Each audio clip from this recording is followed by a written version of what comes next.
Good morning, class 8 student.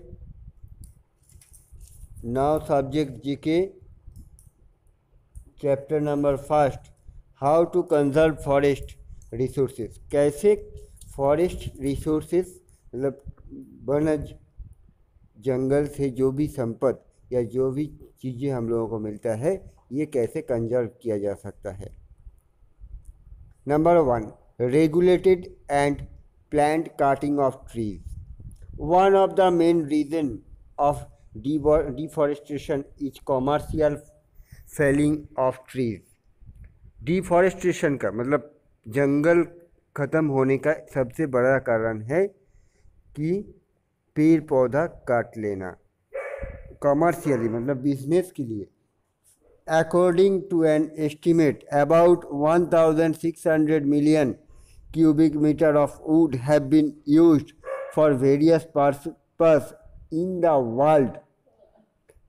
Yearly एक estimate किया जाएगा तो 1,600 million cubic woods various purpose बहुत सारे काम में लगने के लिए पूरे दुनिया में हर साल काटा जाता है। Although trees are considered as perennial resources, when exploited on a very large scale, their revival cannot be possible. जब ज़्यादा परिमाण पेड़ एक साथ काटा जाता है तो उसका रिमेडी हम लोगों के पास नहीं रहता है। जंगल पे जंगल अगर काट लिया जाएगा और उसको हम लोग रिकल्टिवेट नहीं करेंगे पेड़ को तो हम लोगों को बाद में जाके दिक्कत पैदा होगा। Therefore, cutting should be regulated by adopting method. लेकिन काटिंग तो करना ही पड़ेगा। हम लोगों का पेड़ पौधा के जो वुड्स मिल रहा है उससे चाहे हम लोग लकड़ी से आग जलाए या फर्नीचर बनाए या वेरियस टाइप ऑफ जॉब के लिए, तो कैसे हम लोग कुछ प्रोसेस अगर अपनाएंगे ये पेड़ पौधा काटने का या जंगल काटने का तो हम लोगों के लिए आसान होगा। प्रोसेस क्या है? Clear cutting, selective cutting and shelterwood cutting. Clear cutting. The clear cutting method is useful for those areas where the same type of tree are available over a large area. Clear cutting means कोई भी एक जंगल, उस जंगल में एक ही प्रकार का पेड़ बहुत ज़्यादा मिलता है। मतलब उस पेड़ अगर मान लो किसी एक जंगल है, हमारे इंडिया में भी अगर हम लोग देखेंगे सुंदरवन में सुंदरी पेड़ बहुत ज़्यादा मिलता है। तो उसी के चलते हुए तो सुंदरवन में जो सुंदरी पेड़ मिल रहा है वहाँ पर अगर मैं 10 सुंदरी के पेड़ काट दूंगा उसी एरिया में फिर से वो पेड़ निकल सकता है, क्योंकि दूसरा पेड़ पौधे का जो फल है या बीज से नया पेड़ निकल सकता है। In that case, trees of same age group can be cut down in a selected area and then marked for replantation. और एक काम किया जा सकता है, एक साथ एक एरिया में मान लो ये जो सामने तुम्हारे घर के सामने हो या किसी भी एक ओपन प्लेस में एक साथ तुमने यूकैलिप्टस या मेहगनी इस टाइप का पेड़ एक साथ एक ही साइज का सब लगाए और एक ही टाइप का उन लोगों उसको पानी दिया या कल्टीवेटेड किया। करने के बाद ये जो पेड़ हुआ इसको एक साथ काट लिए, 8 साल 10 साल बाद काट लिए, फिर उसी जगह पे दोबारा प्लांटेशन किए। ऐसे भी किया जा सकता है। In selective cutting only mature trees are selected for cutting. और क्या है, जो ट्री पेड़ काटने के लायक हुआ है उसी को काटना है। जैसे अगर तुम लोग जानते होंगे या देखे हो या कोई नहीं भी देखे हो, बाम्बू का जो ट्री होता है, बाम्बू जो होता है उसको काटिंग करने जो लोग जाते हैं या बाम्बू का जो थोड़ा एरिया जंगल बना के रहता है वहाँ पर क्या होता है, बाम्बू जो भी लोग घर पे भी जाके या अगर किसी को पूछोगे तुम लोग तो बड़े बुजुर्ग लोग उन लोग बताएंगे कि बाम्बू उसी को लिया जाता है जो थोड़ा एजेड हो, मतलब थोड़ा पक गया हो, थोड़ा पुराना हो, नहीं तो कुछ काम का नहीं है। तो वैसे ही जंगल से वैसे उतना वही पेड़ काटा जाए जो पेड़ काम में आए। जो छोटा पेड़ कोई ज़रूरत नहीं है अभी काटने का, उसको भी काट दिया। ऐसा करना अच्छा नहीं है। This process is to be followed in rotation. Filter wood cutting is where first of all useless trees are cut down, followed by medium and best quality timber tree। और क्या, शेल्टर ट्री। एक जंगल है, एक जंगल में बहुत सारा पेड़ पौधा है, तो तुमने लगाए हो यूकेलिप्टस, लेकिन यूकेलिप्टस को छोड़ के भी बहुत छोटा मोटा एक पर किसी भी तरीके से किसी भी वे में दूसरा प्लांट ग्रो किया रहा है। तो तुम्हें यूकेलिप्टस पेड़ का ही बिजनेस करना है या उसका वुड चाहिए? तो बाकी जो है, बाकी वो क्या करना है तुम लोगों को, उस पेड़ को अगर तुम लोग काट के लकड़ी के तौर पे या घर पे जलाने के लिए, आग जलाने के लिए यूज़ कर लोगे तो कोई दिक्कत नहीं है। The time gap between this cutting is helpful in regrowth of tree. In regulated cutting only 1/10 of the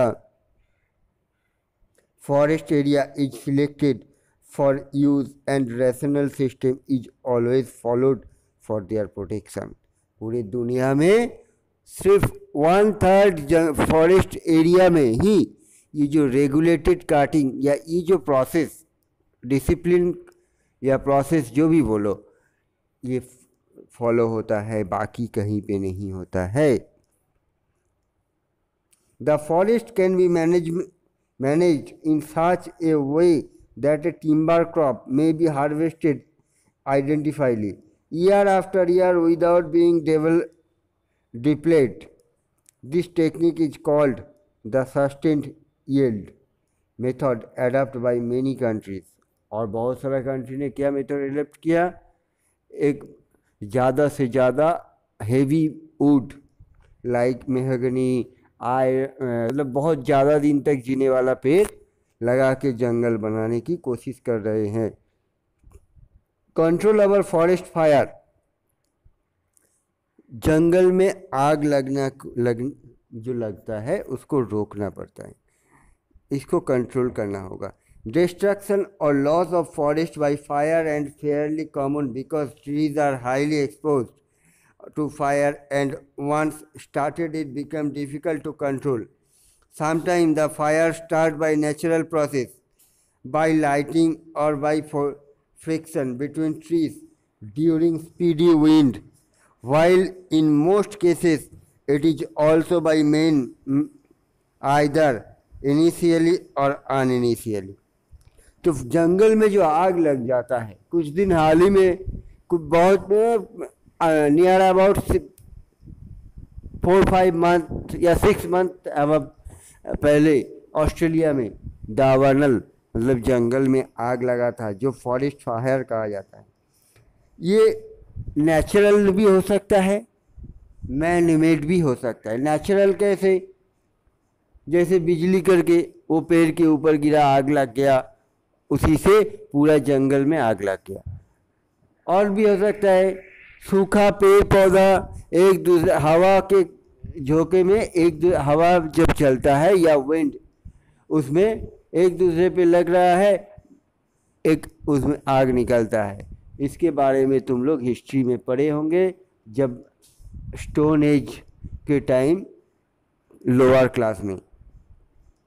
और क्या है, मैन मेड। जंगल के नीचे हिस्से में गंदगी साफ करने के लिए भी आग लगा दिया गया और वो ऊपर चला गया। या फिर जंगली जानवरों को भगाने के लिए, मारने के लिए आग का इस्तेमाल किया जाता है। उसी में भी जंगल में अगर आग लग जाएगा तो उसको कंट्रोल करना नामुमकिन है। In order to save forest from fire, it is necessary to adopt latest technique of firefighting। Some of the fire supervision techniques are the developed 3-meter wide fire lanes around the periphery of the fire. Backfire arrangement of water spray. Fire retained chemical should be sprayed from back tank and its possibility by helicopters. There must be trained staff or firefighters to control the fire. ये जो forest fire है इसको control करने के लिए अभी धीरे धीरे जैसे देश या दुनिया उन्नत ग्रो अप कर रहा है या टेक्निकल सपोर्ट मिल रहा है, वैसे ही कोशिश किया जाता है जंगल का जो आग उसको बुझाने की, चाहे हेलीकॉप्टर से पानी डाल के हो या स्प्रे करके हो, केमिकल स्प्रे करके हो, ऐसे करके फॉरेस्ट फायर को रोकने की कोशिश किया जाता है. So that's it for today. Next video for next day. Okay, have a nice day. Thank you.